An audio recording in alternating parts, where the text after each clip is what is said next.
on my fridge every week. There's a meal plan and there's a schedule of time. And in that schedule of time, whilst many people talk about having their date nights, we also have our own nights. So last night, actually, Kevin went to the cinema, got some food, and had some downtime. It's my turn soon, I'll go and do that because we both are aware that we need that independent time to just download, Welcome to Imperfect Momming. Our children are constantly looking to us for examples. The term role model doesn't quite cut it here. We are shaping their worldview with every move we make. You see, it's not in the lectures we give or moments where we are actively attempting to teach them. It's in the micro movements we make, the unconscious ways in which we navigate life. We are constantly teaching our children how to show up for themselves, their friends, their future partners, and even their future children. So what can we do to ensure we are raising thoughtful, compassionate, self-aware human beings?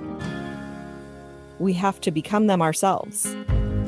No one is perfect, but we can still all be better, and it starts with self-healing. Let's get to it.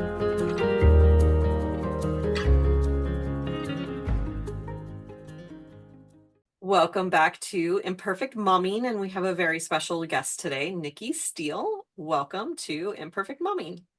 Hi, thanks for having me. When I read your last name just now, I was like, oh, I knew somebody with that last name. I haven't thought about her in a while. Nikki Steel Osborne. It's actually a double barrel. And it's really interesting that you just did Nikki Steel, because whenever I'm doing any marketing materials, they always give me either Nikki Steel or Nikki Osborne. So I spend my life going, it's Nikki Steel Osborne. It's a doubler. So I can understand that for sure. Yeah. So tell us a little bit. What's that? I've been called worse. There you go. So tell us who you are and what you do. All right. So I am very obviously Scottish. I've been overseas for 17 years now. I left Scotland to go to New Zealand for 6 months, which turned into 7 years in Indonesia, a business. I had a salon, a husband, then a shift to Montenegro, where we then picked up a dog and had a son, and some postpartum depression. And then we relocated to where we are right now, which is Dubai, but we're getting ready to move again in the summer to Belgium. So my 6 months of being windswept and interesting is still going on all these years later. And I put down my hairdressing scissors after the postpartum depression and studied to become a coach and a support for maternal mental health. So that's what I'm doing now. And I use my tagline, simple, sustainable self-care. The wellness industry has grown exponentially, but some of it can be so overwhelming. And so I like to bring it back to basics and just be that safe space, as you are, to give people somewhere that they can give oxygen to the challenges they face, but without scaremongering and without sugarcoating. I saw actually on social media earlier, someone said something brilliantly about, that we're opening up these difficult conversations surrounding parenthood, but we're starting to forget to include the joy of being a parent. And it really hit home for me, because I feel like whenever I talk about maternal mental health, people automatically go into this dark space and think that I'm going to join them in this dark space. And I'm like, no, I'm here to get you out of that dark space as best I can, so that we can enjoy being parents. It's about enjoying it and navigating the bits that are challenging, but without immersing completely in the darkness. So that's how I feel about it. I feel like I'm trying to be a light for people. I really love that. And I was talking with someone this morning about, kind of like what I do. And, and it kind of ties in neatly with what you said, where it's like raising children just by itself has its challenges. Like it absolutely has its rewards for sure. And it has its challenges. And while we're focused on our children's needs and raising them into happy, healthy, well-adjusted adults, we hope, right? Who's taking care of us? Who's like, we're not focused on us so much Yeah. of the time. And like, and we're also told by society and sometimes by people who live in our house, that self-care is selfish. Yeah, kick them out. Don't Right. let them live in your house if you see that. And honestly, I posted one time, self-care is selfish. What's wrong with being selfish? Yeah, well, you don't run a car without petrol. If you run out of fuel in your car, you're not going anywhere.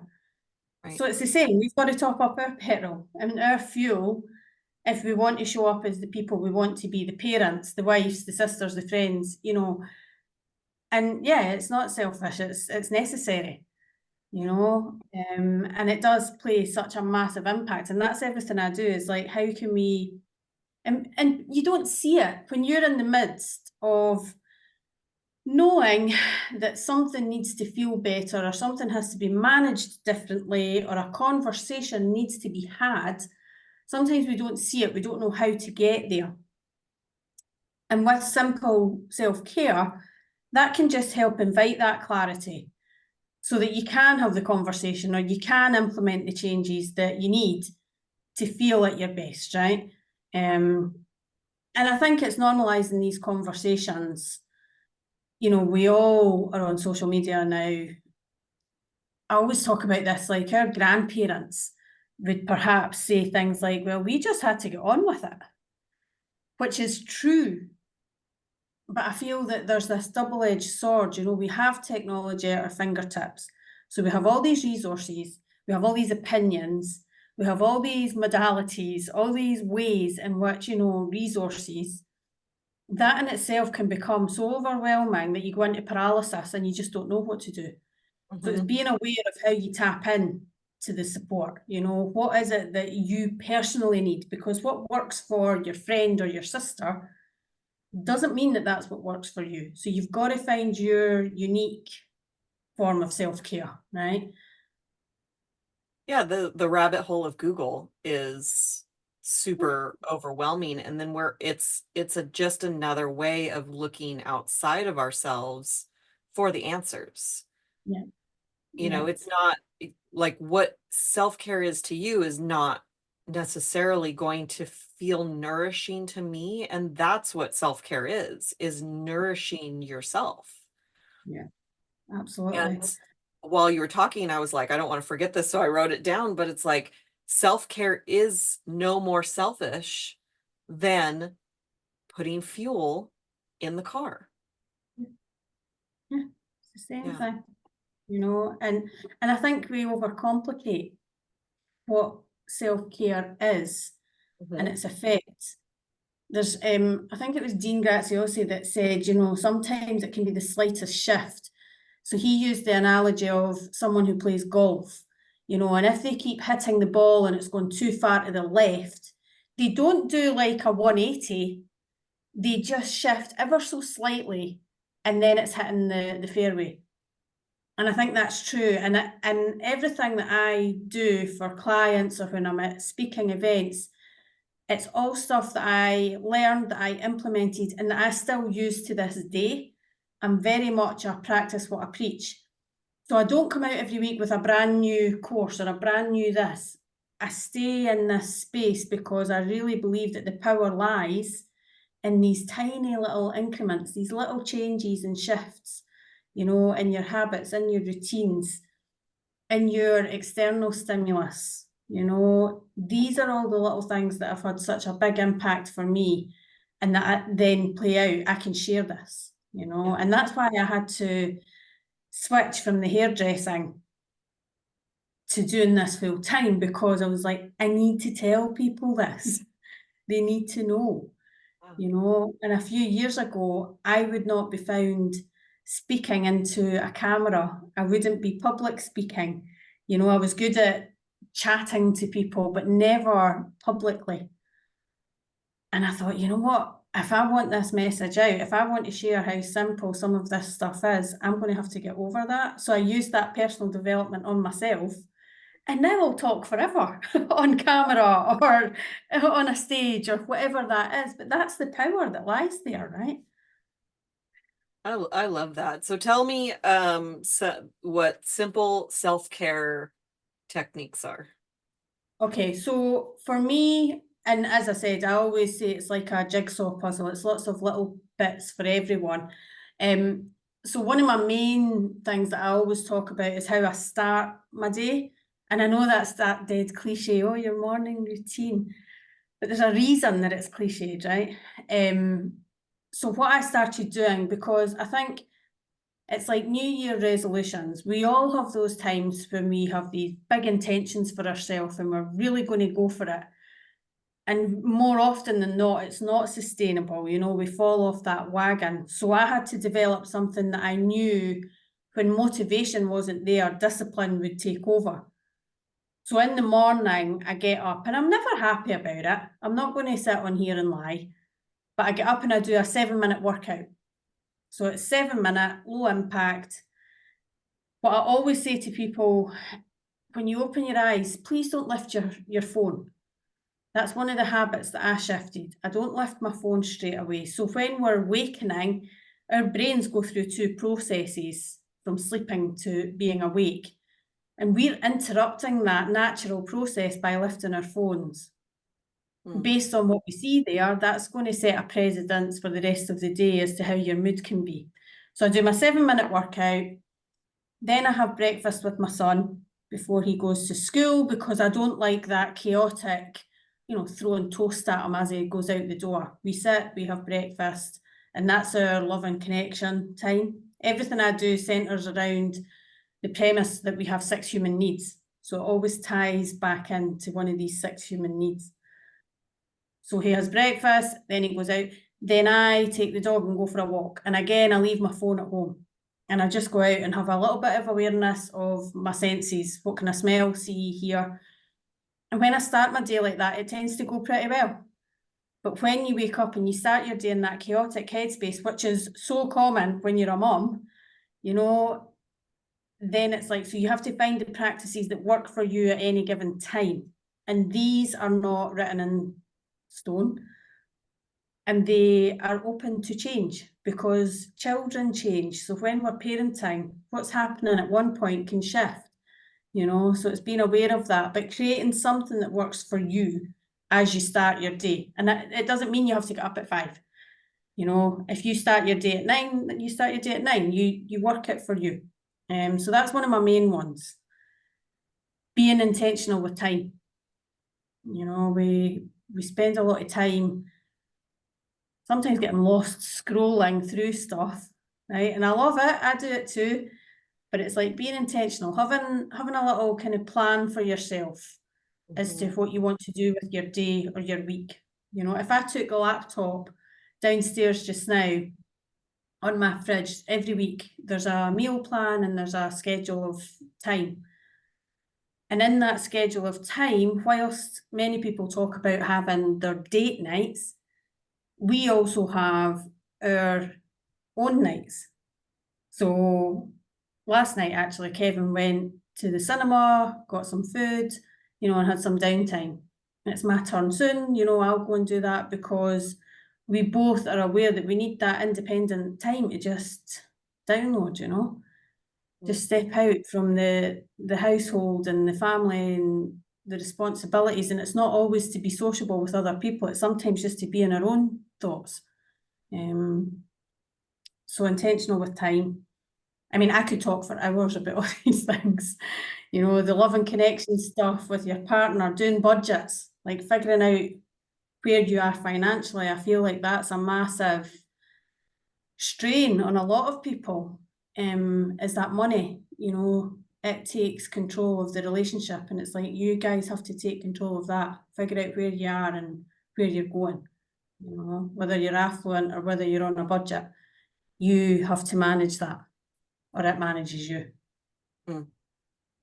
What stood out to me about your morning routine was that what it sounds like to me is that you're doing a body, mind, soul connection. Yeah. So Just you're ready. connecting with you're moving your body, you're giving your mind what it needs to wake up properly, and you're going on the walk on your own without the technology, which I believe is a time where you're connecting with yourself. Absolutely. And it's connecting with nature, and especially, I mean, in the demographic where we are in Dubai, you know, it's hot, it's, you know, there's a lot of nature, but it's all landscaped. You know, it's not organic nature. And that's one of the reasons that we are relocating to Europe, because we want to be immersed in that again. And I think that when we left Montenegro to come here, I knew that it would be an impact. I knew that I would feel, I'm Scottish, you know, I'm used to trees and green stuff and rain. But I really don't think I realised how much so. And being here, like living in this heat and this, you know, I'm like, this doesn't connect for me, which is why we're moving back to Europe, to be back in kind of more nature, more organic nature again. And all my friends think we're mad, because of course they're like, oh, is the sun too much for you? But it is, it is, you know, and I go out here but I listen to the birds, and I just think, even walking around and connecting with other people that you see, that's really interesting for me, like watching human behaviour, because there are people that will respond and say good morning and they'll make eye contact, but there's an awful lot that don't, because their head's down and they're looking at their phone, you know, and you kind of go, okay. Or they find it strange that you say good morning to a stranger. And I do it all the time. I love that connection. We spent a couple of days in Utah last week to do some off-road adventuring. And you know, I'm native to California. I've been here my whole life. And so when we went to Utah, we went to Walmart, and the person that was at that was checking us out was talking to us. And I was like, oh, we're not in California anymore. They're people are talking to us. That's just so strange. And it didn't even dawn on me that we don't talk to each other in California. This is where I was born. This is where it's been. Like, people just were so busy, and we're just not connecting like we used to. And that I think that is creating a big gaping hole in what we're supposed to do as humans, I think. And community, and that then feeds right back into the parenting. You know, we were never meant to do that alone. You know, there's a reason why they say it takes a village, and that village is not in place the way that it was. You know, you can tap in, and I think because we all live in different parts of the world now, that it's more accessible. You know, a lot of people are not within proximity of their family or their friends for that support. And even if they are, people are busy. You know, people have got their lives and their jobs. And so we have gotten into this space where it's difficult to have that village there at the time when your kids are young, right? And that's having an impact on parents, definitely. Is there a piece of advice that you want to share with moms listening? I think if I could say anything, because, you know, we have this narrative, just reach out. And that's brilliant. But if we did just reach out, then people wouldn't be suffering, whether it's as parents or any mental health challenges. So, you know, for me, the first thing that helped me was speaking to a counsellor. So when we say just reach out, tap into someone, a counsellor, a coach, a therapist, someone who is out with your friend and family unit. And the reason that I say that is because when it comes to family and friends, whilst they can be an amazing support system, there's often a barrier there. There's a veil that comes down that is either coming from a place of feeling shame or guilt. You don't want to be judged, that you're not coping so well. The other side of that is you perhaps don't want to worry your family or friends. You don't want to burden them. You know, when I was going through this myself, my family were in Scotland. So I would have a Zoom call with my mum and I was masking how bad it was because I didn't want mum to be worried and upset. And so there's definitely a barrier there. The minute I spoke to a counsellor and it became a different conversation, I just let it go.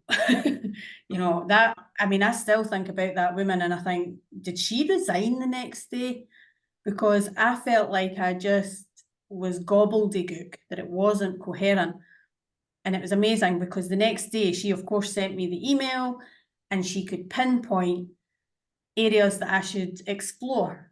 That's what I do now. That's what you do now, because we have perspective, we have that training, we have that intuition. You know, we don't have a preconceived idea about someone, so we can completely come in and identify areas that may need some curiosity, right? Yeah. Love that.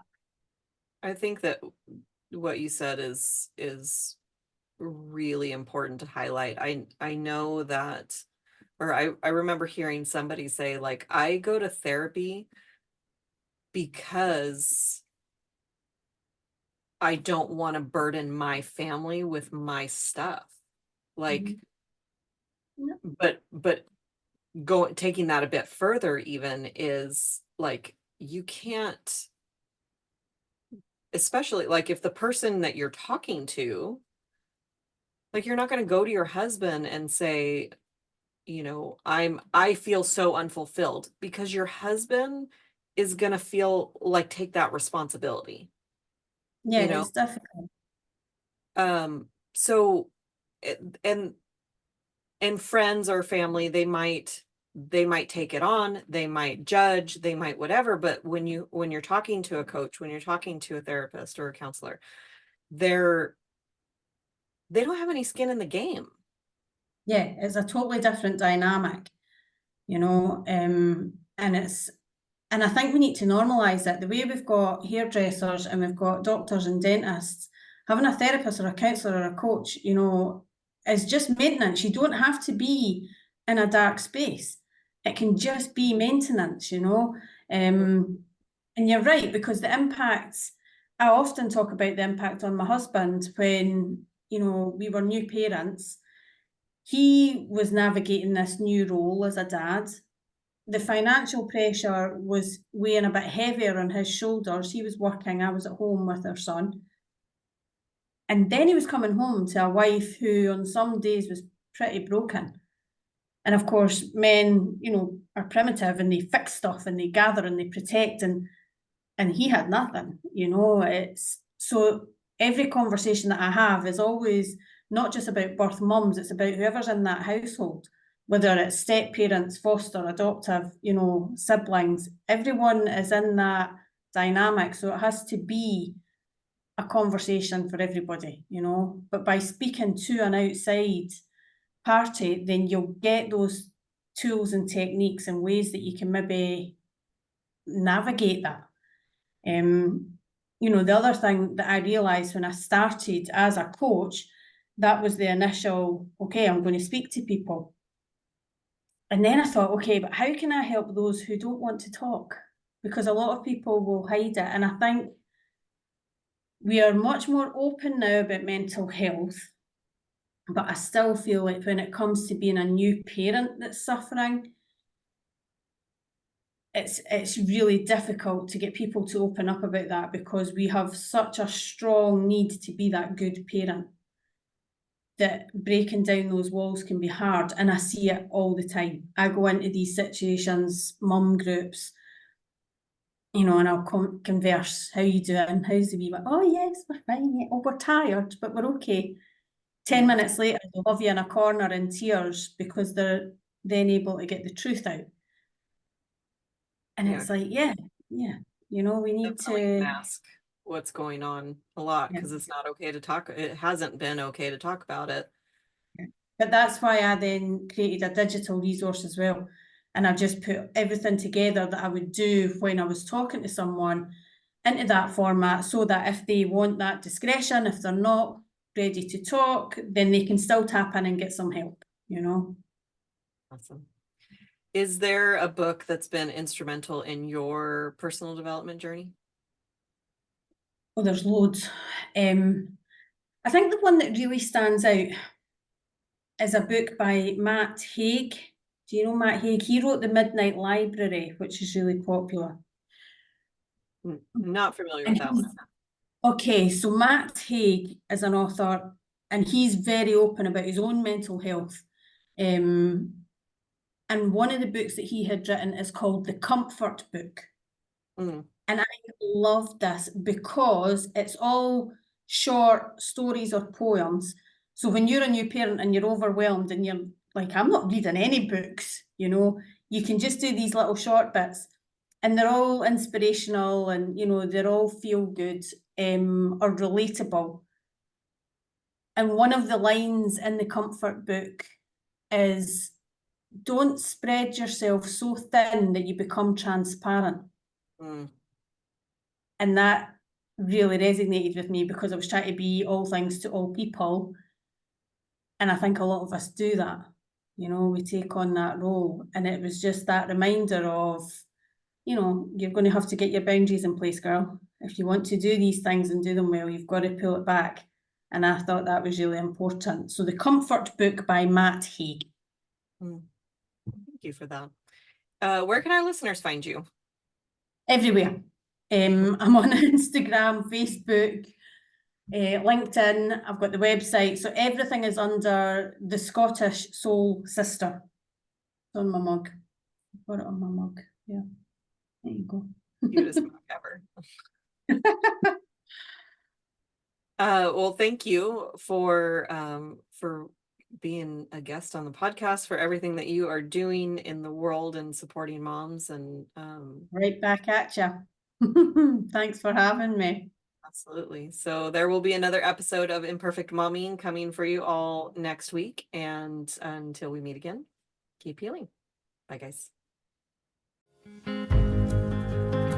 Thank you for tuning in to Imperfect Momming. It's time for us to step up and realize that our power is not in trying to shape our children. Our power lies in shaping ourselves into the people we want our children to model themselves after. Don't just do it for your kids. Do it for yourself. When you become a more self-aware, compassionate, and confident person, you and everyone around you benefit. For more information about me and my work, visit AliciaLyons.com. That's ALYSIALYONS.com. See you next time.